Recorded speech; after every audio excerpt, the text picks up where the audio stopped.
everyone, welcome to SECCA. It's a pleasure to have you all. I'm Cora Fisher, I'm the curator of contemporary art here, and it is my distinct privilege and pleasure to introduce you to Bill Fick, who is the man beside me and the man of many skulls and other motifs. That's and right. Other motifs. Monsters. Yes, monsters and many, many things.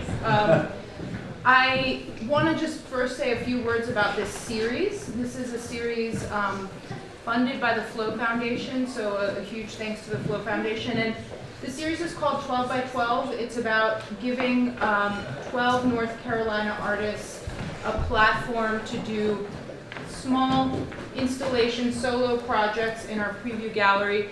And in about a year and a half, these will culminate in a group exhibition of all of the 12 contemporary artists. They're living in North Carolina, they're working here, they've really thrown down roots, they're really kind of opening up pathways for others. So it's a really great privilege to have Bill, who's shown extensively, be a part of this series. And there will be others, and actually we have another one of the 12 by 12 artists here tonight, although she's not in the space right now, Beverly McIver, so that's another great person to meet if you're around and mingling afterwards. I'm going to do a very formal introduction because that is what is appropriate right now. Really.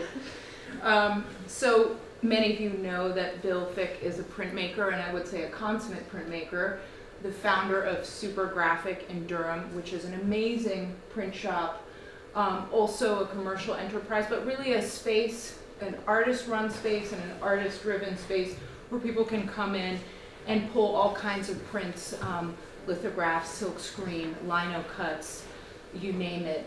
It's an incredible facility. If you're ever at Golden Belt in Durham, I encourage you to stop by and just even look in the window. It's an inspiration. So in addition to being the co-director of Supergraphic, Bill is also a visiting assistant professor in the Department of Art History and Visual Studies at Duke University, where he teaches drawing, comics, and zines. I think it's pretty cool that you can study that in Duke University. His work has been exhibited from New York City to Seoul, South Korea, and can be found in collections at the Fogg Art Museum in Cambridge, Massachusetts, the New York Public Library, and at the Zimmerli Art Museum in Rutgers University. In 1993, Bill was awarded a National Endowment for the Arts Visual Artist Fellowship, which is extremely prestigious, and in 1995, he received a North Carolina Arts Council Artist Fellowship, also very prestigious. He is, in addition to all of these wonderful accomplishments, the co-author with Beth Grabowski of Printmaking, a complete guide to materials and processes. And you will see, some kind of overview of printmaking process, which is also very exciting. And tonight at 7:30, whenever we wrap up here, we're actually going to move down to the overlook space, or overlook gallery, and we can all pull our own print and take it home with us. So thank you for making that possible. I'm just going to say a couple more words about the content of your work, Bill. For the past 25 years, Bill has been making super graphic narrative prints that deal with a variety of satirical, socio-political, and scary themes. He's especially interested in making work that bridges the gap between fine art and so-called lowbrow art. And I encourage us all to trouble that divide. His current work focuses on frightening monster images that reflect society's ever-growing fear and anxiety of all things different and unfamiliar. These images are presented in a variety of forms, including prints, installations, as you've seen in our gallery, t-shirts, and posters. Everyone, please give a hand for Bill.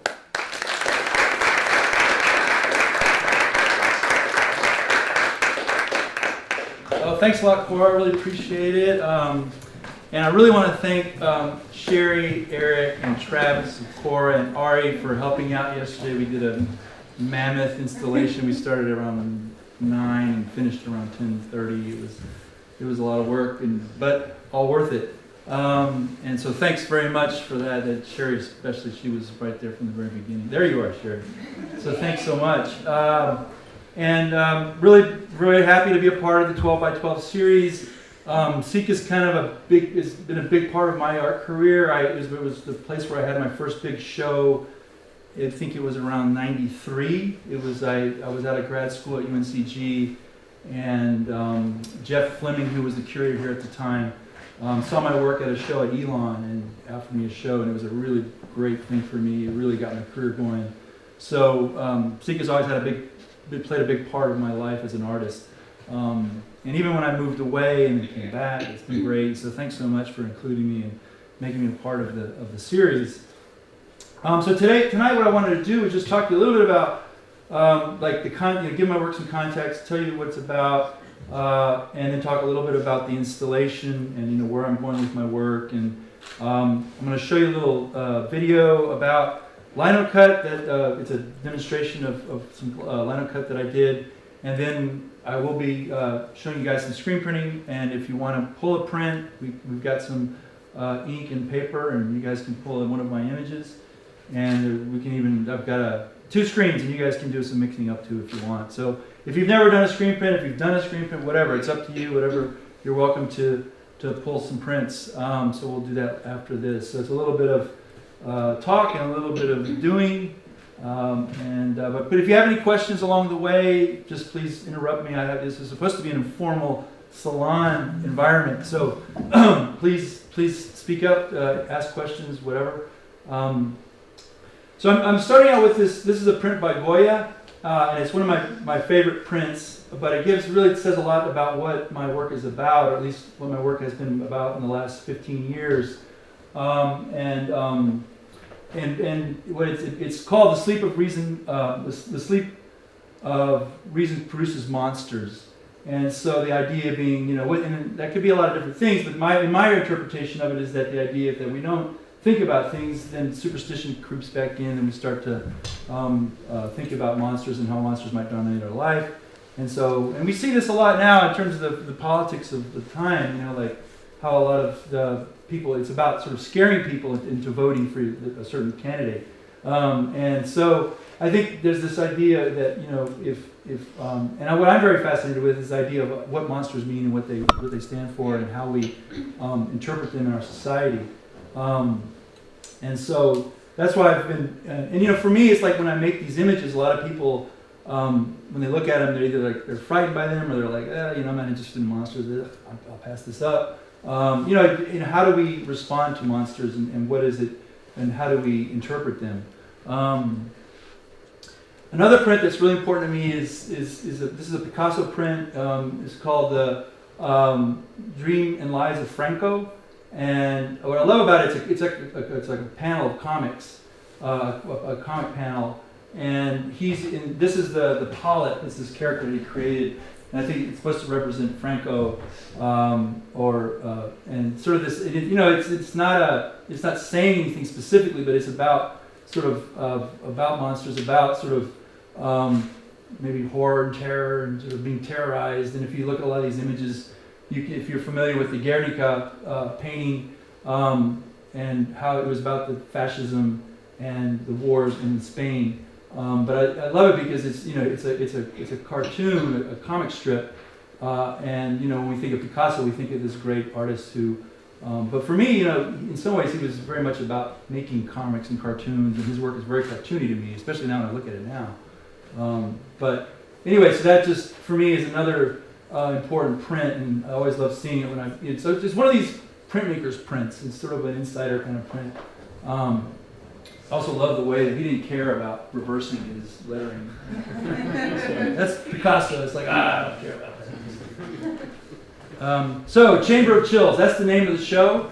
Another thing that's really got interested in is comics. And it's funny, when I was in art school, I didn't really look at comics, and I was kind of really encouraged to look at art. Not even thought about comics, but it's become very important to my work. And I've gotten really interested in looking at just old-timey comics, like from the 50s, the 60s, and just sort of, these pulp comics about, here, Tales of Terror and Suspense, Chamber of Chills, if you read here, Nightmare of Doom, just really, again, getting back to this idea of like people's interpretation of monsters, or just our imagination and letting our imagination run. If you refer, we're referring back to that Goya print about the sleep of reason, and how if we let nightmares creep in, if we let those kinds of things become part of our lives, then what's going to happen, or is it what about that? And so anyway, if you read these comics, they're just over the top, crazy stuff. So, and then weird tales of horrific. Just horrific. Actually, this cover had a lot to do with when they enacted the rating system for comics, and because there were all these really again very very horrific imagery that the kids were reading this, and so the government cracked down on it and made it difficult. Well, they shut it down pretty much. Anyhow, so these kinds of comics got outlawed, but this idea of again sort of these suspense and horror and terror in this comic book, and for many years this stuff went really underground. So again, super villain team up, Red Skull returns, and I like to look at these kinds of images here in terms of inspiring my own work. So so here's an image that's in the show, and this is a zombie image that I made a while back. And what's happened with my work is that and what's great about being a printmaker is that you make a block, you can keep printing it over and over again. Now, traditionally with printmaking, when you make a block, you edition it, and then you number it, and that's it. And you try to sell it, or you keep it, you keep it limited. I'm very interested in the idea that I can print as many of these as I want, and that I do some editioning, but for me it's more about, hey, I can print these things on and on and on and on. And also what I've been doing lately is this is a lino cut, and what I do is I print the lino cut and then scan it, and then I can rescale it to the way I want, and then I print it out onto a film, and then I can put it onto a screen and screen print it. So I can then make it into a screen print. So it can live in several different forms. But you can see that, here, this is the zombie character one of the zombie characters I've been working with, but just very, big teeth, big eyes, bullet hole in the head, it's just these sort of stereotypical things that monsters are supposed to be like, right? And then here's a skull image that we were calling this Happy. We had names for the prints as we were installing. This was Happy.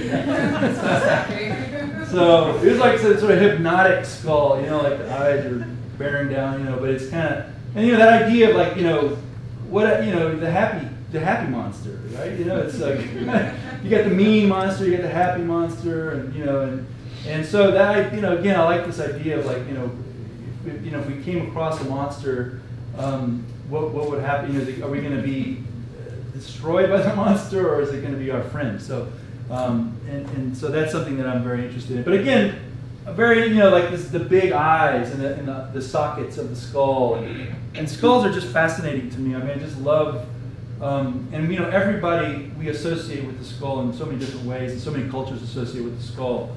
Day of the Dead imagery. I love Day of the Dead imagery, and skulls are just throughout the history of printmaking. There's skulls in every era, and so for me it's an image that I just love. We're going to be printing a skull tonight, so it's an image that I love to work with. So another thing that I've, in terms of the sort of the punk aesthetic, punk rock and heavy metal, and the use of the skull and demons and monsters, that's something I've gotten really interested in. I was actually not interested in heavy metal or punk bands when I was younger, and I was more interested in sort of the British new wave, Flock of Seagulls and stuff like that, the 80s stuff. Those 80s bands, Durham, well, not really Durham, but anyway. But I like Duran now, as I get older. But anyway, so it's funny because in terms of my imagery, a lot of, people they say, oh man, he must be some crazy dude, out there, you like all these monsters and stuff. And so it's sort of funny how not funny. I find it's been great because I've gotten to meet a lot of people who are really interested in this kind of imagery for all other kinds of reasons or other. But I've learned a lot about sort of like heavy metal bands and the use of this kind of imagery. Like Kiss. Like Kiss is fantastic. The way they would dress up and put the makeup on and the way they would act is really, really, I find it amazing. And the theatrics of it are really incredible. And sort of like Black Sabbath. I mean, the story of Black Sabbath is fascinating to me. How they came up with the idea of this combination of music and theatrical, bringing the theatrics together with the music, and like making music in about horror movies and things like that. I think that's really fascinating. But anyways, the Misfits, their symbol of the skull. I'm not showing the traditional Misfits image, but the idea that using that imagery, and again, it means so much for so many different people. Other kinds of imagery that I'm really interested in is, and I'm all over the board. I love just I'm very interested in narrative images. I'm interested in images that tell stories and images that when you look at them you can recognize things. This is Carl Wirsum. If you're familiar with the Harry Who, very famous group of artists based in Chicago back in the 70s.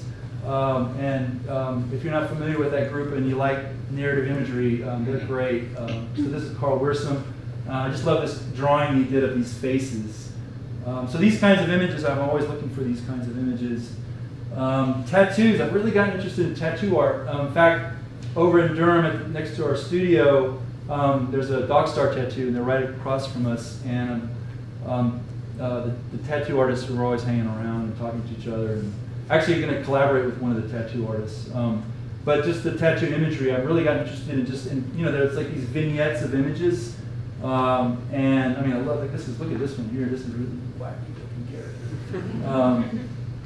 But there's just lots of really, really fascinating imagery, and especially because then it goes onto somebody's skin and it gets it moves around. To me, I'm gotten much more interested in that. But again, this isn't something I was really interested in when I was in school or early on in my career, and so that's become something I'm very interested in. And like the imagery that you see here, it could be like a tattoo. Some people have actually made tattoos of my images, but yeah, so it could live that way too. So okay, so in terms of the installation. Again, getting back to this idea of being able to make multiples as a print, that you can edition your work as a printmaker and you make a block, but I've really gotten to the idea of being able to, so there are multiples, I print a bunch of them and then I can actually hang them on the wall. So here's Andy Warhol's very famous cow wallpaper, but things that I really love is just the way it's a cow. But the way he made it, and just looking at the negative spaces and the way that it becomes this other design, and just the way it activates the space is really, really wonderful. And for me, that's what's great about being able to do this, where I can print 500 prints and paste it onto the wall, and then it starts to create this whole other design and environment, and becomes just a different. It takes it somewhere else other than just the image itself, so it becomes bigger than just the image.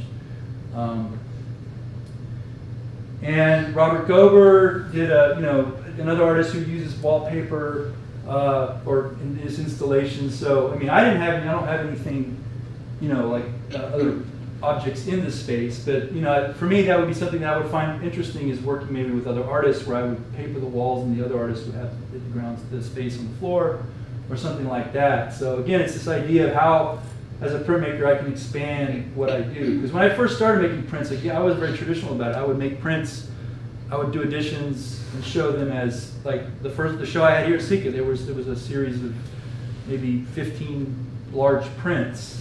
But I've gotten much more interested in the idea that it can live in a different way. And then Carol Walker, now she's not making prints, but the idea that she uses the wall to create the narrative. And her work to me is very much in the spirit of prints, and how she uses the wall as this large, that's the paper, right? And then she does the narrative on top of that. But that idea, for me, now, I mean, her narrative is actually more sequential. Like there's a story here. Mine's really just a bunch of images together. but I like that idea that it's again, you're engulfed by it's an experience as opposed to, again, just a singular image.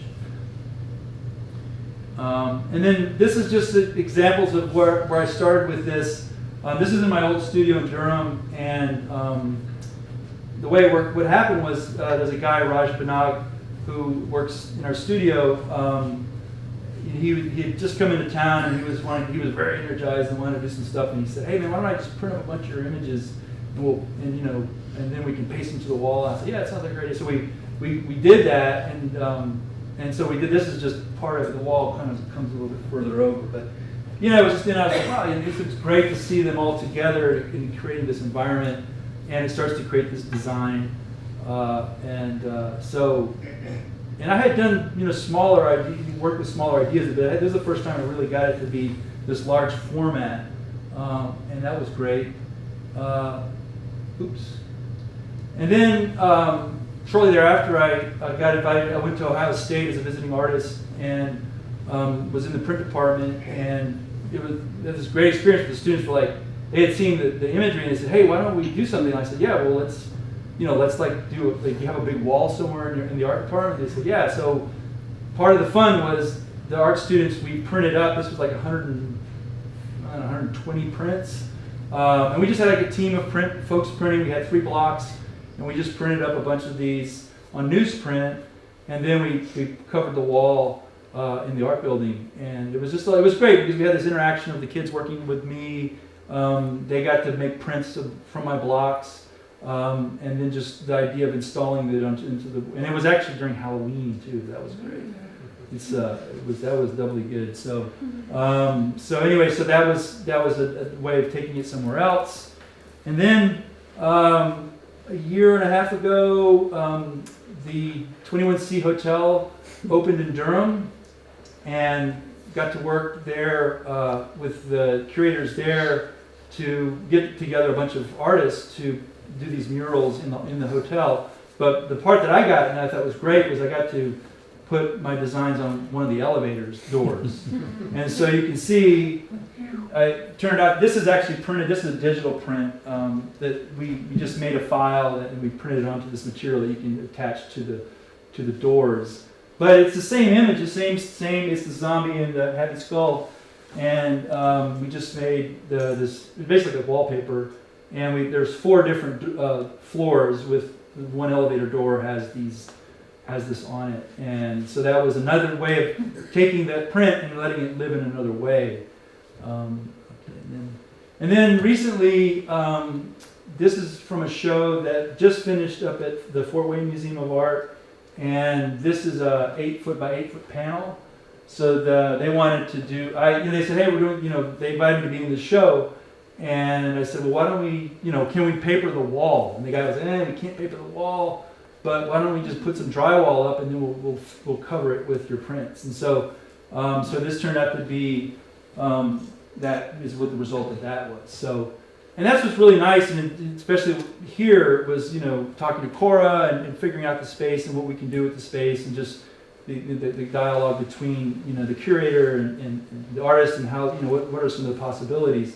And so for me, that's great, because then things can happen that I wasn't really expecting, or it's like, it's an opportunity to explore what can be done. And again, it's the same images, but I've repeated them in a different way. And like this, the way that they designed this, I didn't tell them how to hang this. I just sent them a bunch of these prints. So, and then they decided to hang it this way, where they created the border, and then they had it, kind of split the difference kind of thing. So that was really cool. So again, it's just this idea of being able to install these in many different ways, in many formats, and so that's been really fun. So the format that we have here is the most ambitious that I've done so far, and I think I've printed like 700 plus prints. We didn't use all of the 700, but so it's it's this idea that now it's just like, okay, this can keep growing and morphing. I carved new blocks for this project. Just so you guys know, this is what the blocks look like. So this is the little werewolf image. It's got a light. So just so, have we finished? Is that the last one? Yeah. So what I'm going to do now is I'm going to show you how do I close this? Let me get that I here. don't know. Let's take the other windows. I'm not sure. Should I just do and then view? So I'm going to show you a video made by my friend Jim Haverkamp called Anatomy of a Lino Cut. And this is going to show you, if you're not familiar, now we have a lot of students from App State here who are printmakers, so they all know what's going on. But anyway, so this is going to just show you how I carve a lino blocks, because I won't be able to show you that today. But this is I can pass this around. It's just a piece of linoleum. It's a linoleum. If you guys are all familiar with linoleum, it was initially linoleum was ground up cork and linseed oil and was baked onto burlap. But I don't think they really make it that way anymore. But it's a very eco-friendly material. But basically, what I do is I do a drawing on here and then I carve it out and then just print it from that. So it's a really, really very easy way to make a print. I'm sure maybe some of you have done this over the years, maybe. Let's see if I can get this to start. I'm not getting the mirror up. There we go. Now, And there's back here. and you get it from here. You go to view and get the full. Yeah. Thank you. Mm-hmm. I'll just be back here. So I won't say anything. You can just watch.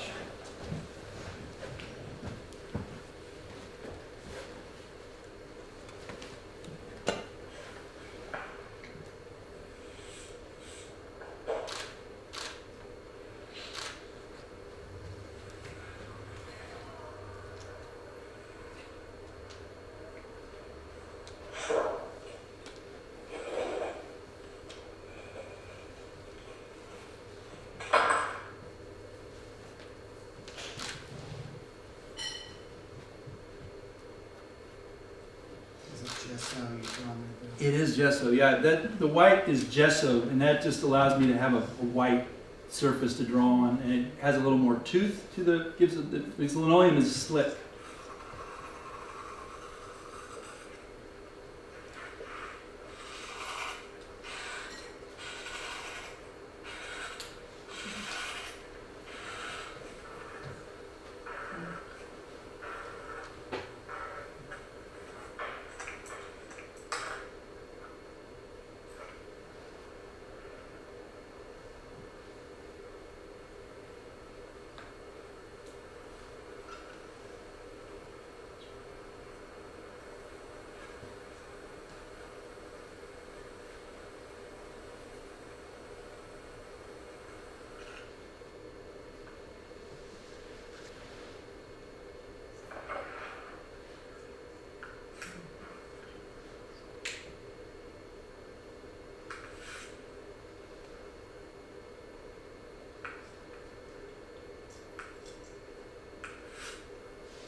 Is that masonite that you placed on top of your matrix?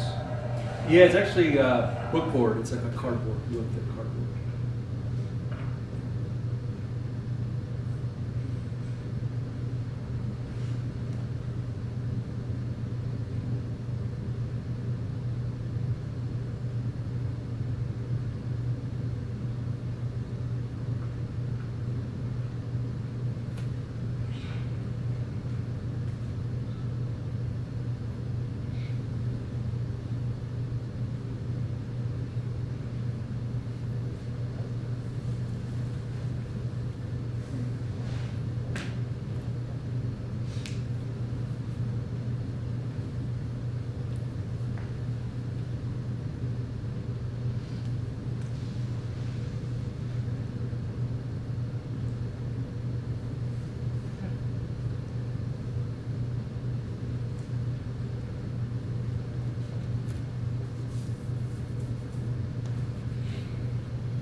Yeah. I would like to open the floor and Yeah. ask some questions, Okay. consider stand or whatever. Oop, Um, another one. So I'm gonna sit, if you don't mind. I'll stand. I think you're more active.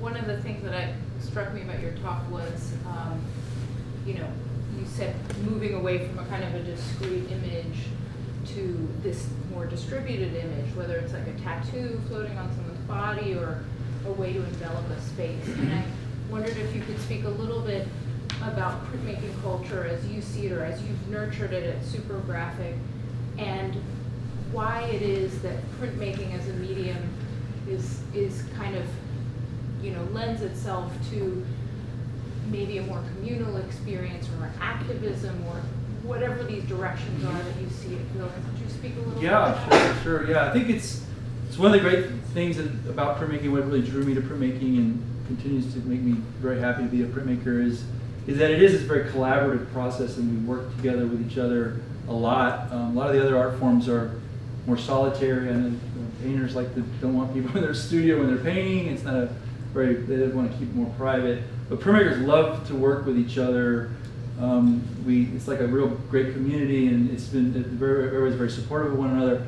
And it's like, so you might go to someone's studio and work at their studio, and then when you're there, you might meet someone and they start to tell you what they're doing, and then you might say, wow, I really like that. Maybe I should incorporate a little bit of that. Like, so as an example, a few years ago, I did a residency at a print studio in Pittsburgh, Artist Image Resource, and I was there to they were just saying, come on over, we're going to try some things out, we'll show you some things, and you can tell us some things. And we were doing that, and we did some great things. But while I was there, I met this artist from Germany, Stefan Hoffman, and he been printing on the walls with screens, and it was like, and I hadn't really seen that before, and so that was like, I was like, wow, this is great, And he was, that's all he did, and he would print on windows, and so this idea, I just started thinking, wow, how great, because one thing about printmaking and all the two-dimensional art forms is that you're making it's on a piece of paper or on a canvas or something. So generally it goes on the wall and it gets framed, or it's you have to put it onto the wall or something. It lives that way, but and especially with prints because it works on paper and you've got to you have to deal with it. So it generally has to be framed if you're going to exhibit it. So for me it was like, how can I get it to live in other ways, or other than just being framed. So when I met Stefan, I was like, wow, this is great. He's like printing on the walls, and he was doing all these, he was going on the windows, he was anything flat, he was printing on it. And so that idea so I learned from him, like, wow, this is really terrific. And so it's just this very much a collaborative sharing community of artists. And so, and I think there's a lot of cross-pollination going on, and that example I just cited just is and that's happened to me a lot in my career. And another thing that's interesting about printmaking is that printmakers are troubleshooters. I think we might talk a little bit about this. Is that just because we have to deal with so many different materials and machinery and equipment, printmakers tend to be pretty good about figuring things out, and so the printmakers are the ones that are like, people call up and say, I'm having some trouble with this. What do you think? And so that just that idea that we tend to be interested in these other kinds of things. We don't, and again, we like to help other folks and share and be. And so yeah, I think in terms of the way and just informing my own work, and just in terms of like this installation and how it's been growing from the things that where it was just, hey, let's just paste some stuff on the wall. But like wheat pasting prints has been around for a while. An artist who's really taken it to a whole other level is Swoon. I don't know if you guys know Swoon's work, but she's a fantastic, and she just started. I know that she had this little studio in New York and Brooklyn, and she had a really cool way of printing. She would do her prints on linoleum, and then she would put the paper down and she'd walk all over it. And that's what someone told me, but I've never talked about that. I don't know her, but I know people who know her. But anyway, it's just this nice thing where so she was part of this whole gang of street artists who were doing things, and then they all sort of went their own ways, and they're doing all different kinds of things. And so it's a really great, really nice community. It's sort of like one of the hallmarks of a lot of printmaking culture. So, Thank you. So this is not meant to be super formal, so it's a great time. We have time for a few questions before we get to actually getting dirty and printing ourselves. So yes, do you have a question? Yeah, your monsters are unique in their own form, and each one of them has their own personality. And I think it's interesting that you paired it with a medium like printmaking, which is meant for mass production or reproduction. So that in and of itself is interesting to me, but for you it seems like even you took it one step further and you were sort of giving it to people to do with as they see fit. Mm-hmm. Has that changed the material for you? Has that gotten you going in a different direction mentally with? Yeah, definitely. Yeah, that's so yeah. So in terms of, because as artists we make things and we want to sell them, Yeah. and the print is always historically prints have been more democratic and more accessible. They can be sold for less. If you're a painter, you can make some prints and they'll be and I got involved with some artists who it became, so their thing was to sell them for cheap, like cheap. It was like, there was this whole gang of artists who were interested in doing that. I mean, it was more like we'd get together, we'd have like this print fair kind of thing, and but the idea was you wouldn't sell anything for more than $50. So, and I was really into that idea, and then when I went down that road, that's kind of the road I'm on. I kind of have to stay on that road, because when you start selling your prints for cheap, you have to, now I have prints that I did years ago that I considered my, like more like substantial pieces that I would never sell for less. But now, I mean, really, I sell my stuff for pretty cheap.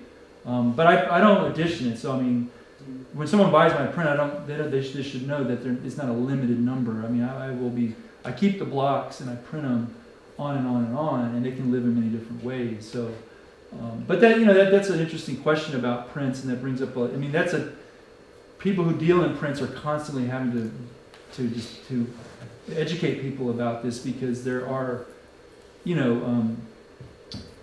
Thomas Kincaid is a great example of this. The painter of light. He would make prints, but he would have different categories. There would be like a category that was more of on a certain kind of paper, and then there was like a more deluxe version, and then a super deluxe, and then maybe there was like the extra deluxe version, and the price kept changing, and then so print dealers, print people are always trying to make sure, educate like what it means to make an original print.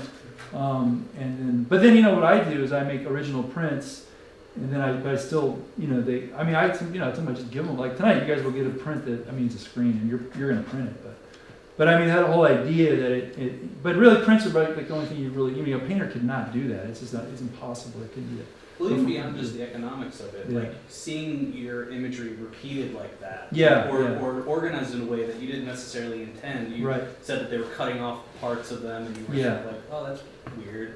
Has that started to reshape the way you're sort of thinking totally. about it? Yeah, I'll go do visiting artist things at schools, and I'll bring my blocks with me, and everybody can print from them, and some people start to like make collages from them, and when I was on that trip to Ohio, I was at Ohio University, and the students would print parts of it, and they would do a mashup where they'd print another part of it. But it was great because it was the print class, and so they were like, oh, cool, let's just figure this out. They're doing all this really exciting stuff, and I was like, actually, there were some images that were coming out. I was like, wow, I would just take a picture of it because I wanted to redo it. But yeah, that kind of interaction was really cool because it allowed me to think, oh, well, I could do that. I could add that on. So, it's given me the opportunity to really. Again, this collaboration, it's not meant to be a collaboration, but it turns out to be a collaboration, and it's a lot more, and it's a lot of fun because we get to engage and do things and talk about it, that's become a big part of what I do. Is I'll go to a school, take my blocks, and they'll just be like, okay, everybody, bring your T-shirts, bring your paper, and just print, and they get to have one of my prints. They're printing it, I'm not printing it, and if they want me to sign it, I'll sign it, but they'll be all crazy, like they'll be all crooked or they'll be all smeared up, or but it's fine. It's whatever, they like it. See, it's even more interesting because most people would be like, no, it's like you want to control it, you want to hold it. Yeah. Well, that's You go from the super intricate like manipulating of this linoleum to stroke by stroke to being like, okay, cool, whatever you want to do with it now. Like that's psychologically that has to be sort of jarring too. Yeah. Well, that's cool about linoleum is it's funny because I used to have.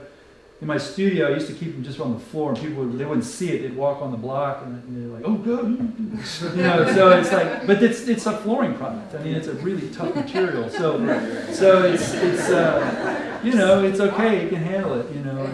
And then you have people who actually do that. They'll carve just linoleum. They won't use it as a print. They'll just make it as like a floor or whatever. Or they'll do something with it just as a block. But yeah, it's funny because like when I had that piece up in Fort Wayne, the director there was like, he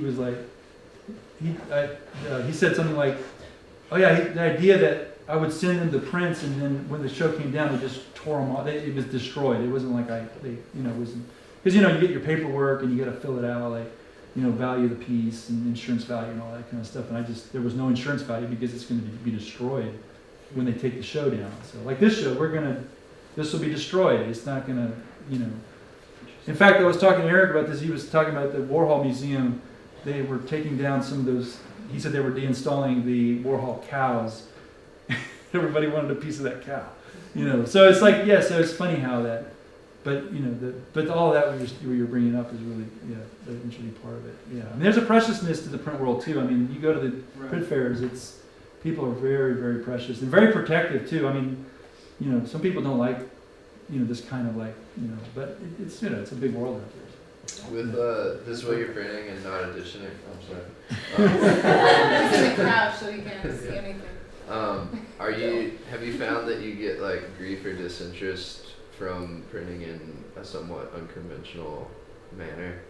From the just like repeated imagery and not printing and not editioning some of the prints that you're doing, and like printing on unconventional buildings and objects and whatnot. Yeah, I mean, you mean so like always in the beginning I always would do like additions and stuff like that, but then the idea that hey, this thing I can print this on a lot of other things, like I'll go when I go to like people bring in shower curtains. Like one person did it, they printed it all over the shower curtain, and so hey, I got your prints in my shower. So. But it's just like taking it to where, and the cool thing about that is that then maybe they can start thinking, maybe I could do this with my work, and it could live as a an installation that way, or so. It's just again, if it's a flat and if it's relatively flexible, you can. You can run it through the press. I mean, we have incidents where where I've had my blocks come back and they've got buttonholes, because every time I do this, I tell no zippers, which is a cardinal.